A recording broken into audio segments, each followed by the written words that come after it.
بسم اللہ الرحمن الرحیم۔ بائپسی کیا ہوتی ہے اور یہ کیوں کی جاتی ہے؟ اصل میں اس موضوع پہ ویڈیو بنانے کا خیال مجھے کیوں آیا، کیونکہ ہمارے ایک ریلیٹیو تھے، ان کو پیشاب میں خون آ رہا تھا، ان کی مثانے میں کوئی ایسی چیز نظر آئی الٹرا ساؤنڈ کے ذریعے سے، اور ان کو ایڈوائز کیا گیا کہ آپ اس کی بائپسی کرائیں۔ اور وہ میرے پاس آئے کئی مہینوں بعد اس کے کہ میں نے بائپسی وغیرہ نہیں کرائی، کیونکہ مجھے کسی حکیم نے اور فلاں نے کہا کہ اس سے جو ہے مرض بہت بڑھ جاتا ہے، تو میں ابھی ایسی دوائی پہ، اور اس صورت میں میرے پاس آئے کیونکہ خون کی مقدار بہت کم، مثانے سے پیشاب بظاہر نظر نہیں آ رہا تھا لیکن جا رہا تھا، کیونکہ کوئی چیز تھی مسئلہ اس میں۔ اصل میں بائپسی کیا چیز ہے اس کو سمجھنا بہت ضروری ہے ایک عام آدمی کے لیے۔ آپ غیر مستند لوگوں سے اس کے حوالے سے رائے لیتے ہیں جو آپ کو منع کر دیتے ہیں، الٹے سیدھے ٹوٹکوں پہ ڈال دیتے ہیں اور اپنا اہم اور بڑا قیمتی وقت ضائع کر رہے ہوتے ہیں۔ دیکھیں، کسی بھی اعضاء میں کہیں پہ بھی کوئی ایڈیشنل ٹیشو گروتھ ہو جائے، مثلا یہ میرا ہاتھ ہے اور یہاں پہ کوئی چیز بڑھ کے ایسے کوئی سوجن سی بن جائے، کوئی ایسی چیز بن جائے جس سے یہ شبہ ہو رہا ہو کہ یہ کوئی نارمل سے ہٹ کے چیز بن گئی ہے، اور یہ چیز کسی بھی عضو میں ہو سکتی ہے، معدے میں ہو سکتی ہے، مثانے میں ہو سکتی ہے، جگر میں ہو سکتی ہے، کہ اس کے اپنے ٹیشو سے ہٹ کے کوئی ایسی سوجن، جسے عام الفاظ میں اردو میں رسولی بھی کہتے ہیں، کہ کوئی ایڈیشنل چیز نظر آ رہی ہے کہ یہ نارمل سے ہٹ کے ہے۔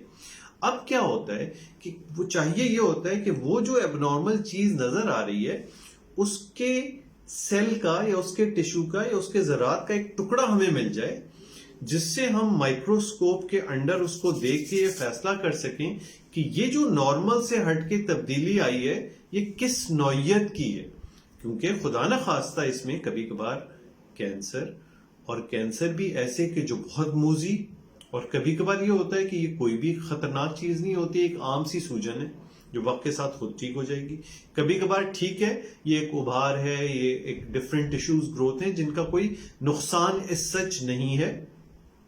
تو مختلف وجہیں ہو سکتی ہیں اس رسولی کی یا اضافی ٹیشو گروتھ کی جو کہیں پہ بھی ہوئی ہے۔ اور بائپسی کیا چیز ہے؟ بائپسی کیا ہے کہ اس گروتھ میں سے ٹیشو کا ایک ٹکڑا لینا اور اس کو مائکروسکوپ کے نیچے رکھ کے یہ دیکھ کر فیصلہ کرنا کہ یہ جو اضافی چیز کسی بھی ذریعے سے معلوم ہوئی ہے، عموماً ان چیزوں کا یا رسولی کا ظاہر جسم پہ جو ہوتی ہے وہ تو ظاہر نظر آ جاتی ہے، گلے میں ادھر ادھر، اور اس کی بائپسی کی جاتی ہے۔ جسم کے اندرونی حصوں میں کوئی رسولی یا کوئی ایڈیشنل گروتھ ہوتی ہے تو وہ الٹرا ساؤنڈ سے یا امیجنگ سے، کہ آپ کوئی ایسے ذریعے سے الٹرا ساؤنڈ کیا، وہاں پہ پتہ چل گیا، ایم آر آئی کیا، اس سے پتہ چل گئی چیز، سی ٹی سکین کی، اس سے پتہ چل گئی، تو اب آپ کا کیا ہوتا ہے اگلا سٹیپ کہ اس